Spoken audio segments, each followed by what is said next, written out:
In 2007, a small county in the Midwest began digitizing old death records.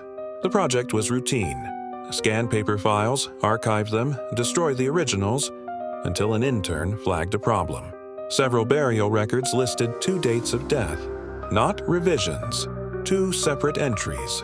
One file in particular stood out. Eleanor V., age 83, declared dead at a nursing facility in March, buried 4 days later in a public cemetery. But the system showed another entry, added years later, listing her date of death as April. No explanation, no coroner revision, no signature. The county assumed it was a clerical error and moved on. That should have been the end of it. It wasn't. Around the same time, residents living near the cemetery began calling police late at night. Not about noise, about voices. Specifically, a woman's voice coming from the ground. Always between 2 and 3:30 a.m., officers responded multiple times. They found nothing, no trespassers, no equipment, no disturbed graves. Eventually, calls stopped being logged. The area was classified as low priority. 2 years later, a sinkhole opened near the center of the cemetery. Not large, just wide enough to expose the corner of a coffin. Records identified it as Eleanor V.'s city workers were dispatched to secure the site. When the coffin lid was lifted, something didn't match the paperwork. The body was positioned face down. Burial photos showed she had been laid face up. There was no damage to the coffin that would explain the shift. Even more troubling, the inside of the lid was scratched. Long marks. Deep. Not made by tools. The coroner's office requested the original nursing home death certification. It could not be found. The nurse listed as pronouncing Eleanor dead had retired. When contacted, she denied ever signing the form. She also added something else. She remembered Eleanor, because Eleanor had regained consciousness. Briefly, according to the nurse, Eleanor had opened her eyes, tried to speak, and was sedated again. The doctor declared her dead less than an hour later. No follow-up tests were recorded.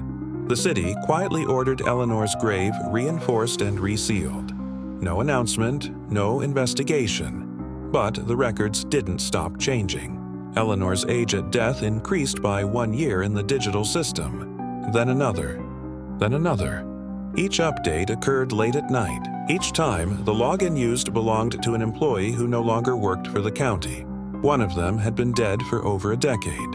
A final incident occurred in 2014. A night maintenance worker doing rounds radioed in, sounding shaken. He reported hearing someone counting, slowly, from beneath the ground. He quit the next morning. Before leaving, he submitted a written statement. It sounded like someone keeping track of time they weren't supposed to have. The cemetery was permanently closed 2 months later due to structural instability. No further explanation was given. Today, satellite images show a section of that cemetery remains darker than the surrounding land. Grass doesn't grow evenly there, and residents still report something strange on quiet nights. Not voices, not crying, just a soft sound, like fingernails brushing against wood. In the early 2000s, an 85-year-old woman was buried in a small rural cemetery scheduled for redevelopment. Her name was Margaret H. Local records described her as quiet, reclusive, and widowed for decades. No living relatives came forward to claim her body. 6 weeks after her burial, the city approved the removal of several graves to expand a nearby road. Margaret's grave was among them. According to workers later interviewed, the first warning sign came when ground-penetrating equipment malfunctioned repeatedly over her plot, despite working perfectly everywhere else. Eventually, the crew was ordered to dig manually. When the coffin was uncovered, it was found partially collapsed from the inside, not the outside. This detail was never included in the official report. When the lid was opened, witnesses described the body as abnormally intact. There was no strong odor, no advanced decomposition. Her facial features were still recognizable. One worker claimed her hands were not positioned as they had been during burial. The site supervisor ordered the coffin destroyed and the remains transferred immediately. That night, a nearby resident reported hearing crying coming from the cemetery after midnight. Security logs later showed the cemetery lights shut off at exactly 3:16 a.m. despite no power outage in the area. The next morning, workers returned to find fresh soil piled where Margaret's grave had been, shaped unmistakably like a new burial mound. No equipment had been used, no permits issued, no explanation given. Over the following days, several irregularities were documented. Motion-activated cameras failed only between 3 and 3:30 a.m.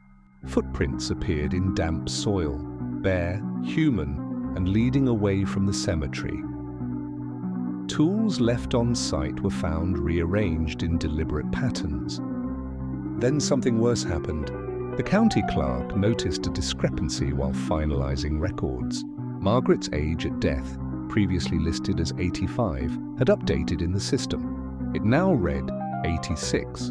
There was no record of who made the change. A week later, the number updated again, 87.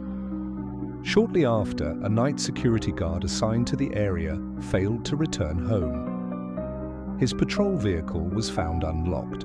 His radio was still on. The final transmission, recorded at 3:17 a.m., contained only static and a woman whispering, "I was buried alive."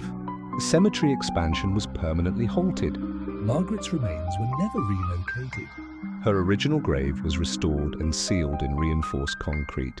To this day, local residents report that the soil above it never settles, and no one is assigned to patrol the cemetery after dark anymore. After the cemetery was officially closed, the city attempted to erase the incident quietly. No press release, no public statement, no explanation for the missing guard.